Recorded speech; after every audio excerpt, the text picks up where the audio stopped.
Neke, Nwanyiawka. Nke kwadotezila ele nwa chila kpokwo n'aka. Ka eze bi na-eje. Anọ m ya. Ọrụ. Ka eze ụdị ọrụ ịkwadotela ụdị nkwado. Okay. Ịmazika n'ibe na-alụ. Ọlụ wedding. Ịma onwe nnọọ ele onye nwere nne. Mụ na nne eju na ya abịala ya wedding maka na ọ chọrọ ịnụ di ọ chọrọ ịnụ ịmago di ile. Ekuobe m bịa nọchieli anya nne. Oibe na-alụzi. Okwu dọrọ na-adọ n'ụwa anụwa biko no.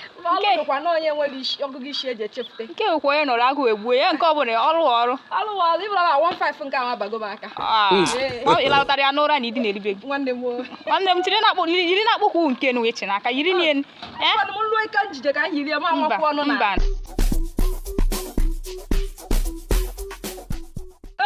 Iwe erikekwe na ada ya akwa n'ibe ewu. Nwanne m oyili eno. Akwa na akpụkwu nwa m nwaanyị zitere m from Taiwan. Wow. Iwe erikekwe.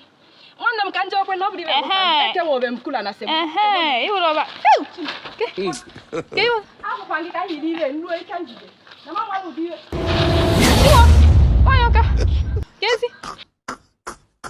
Nwanyiawka ka ebe na-eme. Na m ka nje ibe njije. Na m ka nje ibe njije. Nwanyiawka. Mana ịmaka ka ị gbara ya kezi. Biko, 1,500 na ekwe m lead again do no. Hey, Nwanyiawka ike yikwe n'ime ike ama na-ejikwe nye etu ọ bụla ọ dị. Nwanyiawka.